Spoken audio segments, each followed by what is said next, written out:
Assalamualaikum warahmatullahi wabarakatuh.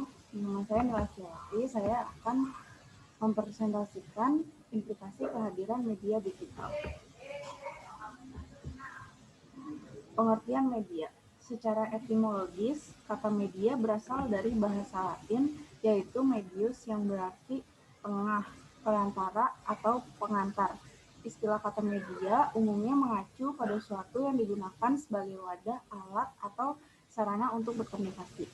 Namun, secara umum, pengertian media adalah alat pengantar atau perantara yang berfungsi untuk menyampaikan pesan atau informasi dari suatu sumber kepada penerima pesan. Pengertian sosial. Sosial merupakan kata yang sering kita dengar dalam kehidupan sehari-hari, namun sulit bagi kita untuk mengartikan dan mencari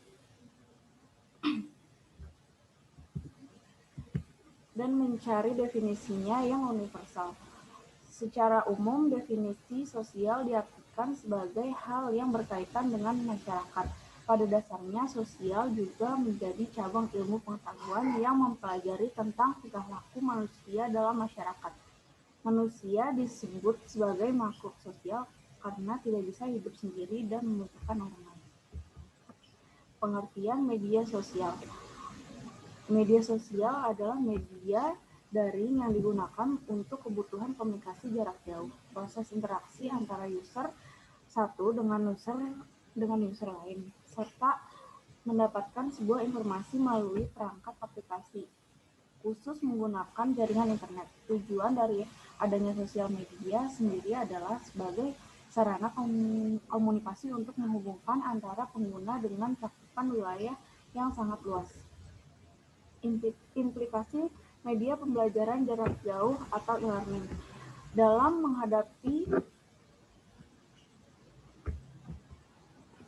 menghadapi era revolusi industri, masyarakat dituntut untuk mampu beradaptasi dengan kemajuan teknologi yang serba digital, khususnya di bidang pendidikan. Kehadiran teknologi dapat dimanfaatkan untuk meningkatkan kualitas pendidikan yang merupakan kunci untuk meningkatkan kualitas sumber daya manusia dan akan membawa Indonesia menjadi bangsa yang unggul. Namun dunia saat ini tengah dilanda wabah penyakit yang disebabkan virus corona atau COVID-19. Siklus pandemi ini ketika mengubah sendi kehidupan masyarakat dunia dan menjadi ancaman bagi sektor kesehatan, sektor perekonomian, sektor pendidikan, dan lainnya. Indonesia pun tak luput dalam tantangan besar penanganan COVID-19 agar tidak semakin menyebar dan menelan korban jiwa yang lebih besar lagi.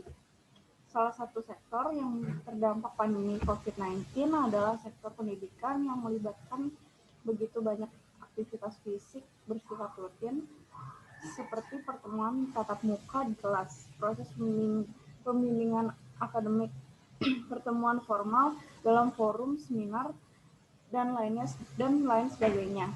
Namun demikian, berbagai aktivitas rutin ini terhambat karena untuk meminimalisir penyebaran COVID-19.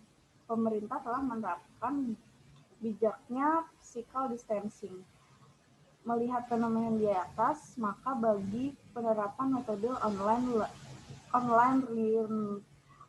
learning atau e-learning menjadi suatu keniscayaan dan pilihan terbaik bagi dunia pendidikan. Berbagai institusi pendidikan saat ini mulai memanfaatkan teknologi dan menggunakan sistem pembelajaran online untuk menunjukkan aktivitas pembelajaran. Pembelajaran jarak jauh merupakan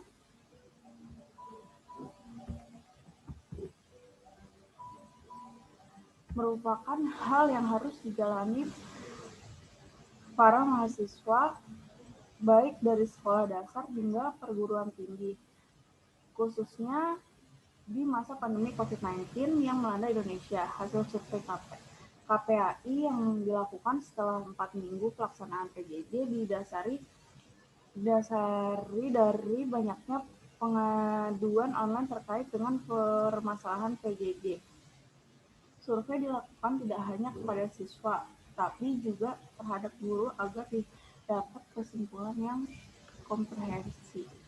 Pada dasarnya, sistem pendidikan jarak jauh sendiri memiliki dua model, yaitu synchronous, di mana pada saat proses PJJ berlangsung, feedback dapat langsung didapat, dan asynchronous, di mana proses PJJ menggunakan video atau modul berbentuk tutorial sehingga feedback tidak akan langsung didapat. Dari segi pengguna, berbagai platform yang tersedia untuk media PJJ pada dasarnya harus diimbangi dengan pemanfaatan fitur oleh pengguna. Dalam hal ini, pengajar dan murid, baik dengan model synchronous maupun asynchronous. Pengajar harus mampu membuat bahan ajar yang interaktif sehingga murid dapat merasa ikut serta dalam proses pembelajaran, dan ini dinilai tidak mudah karena harus melakukan self-instruction. Dengan selengkapnya mungkin agar mahasiswa diharapkan paham dengan pesan yang disampaikan tanpa harus bertanya lagi. Saat proses PJJ menggunakan media aplikasi Zoom, interaksi tanya jawab melalui WhatsApp dan video call sebanyak 17,9% dan 11,3% menyatakan ada diskusi yang berlangsung antara guru dan siswa selama proses PJJ.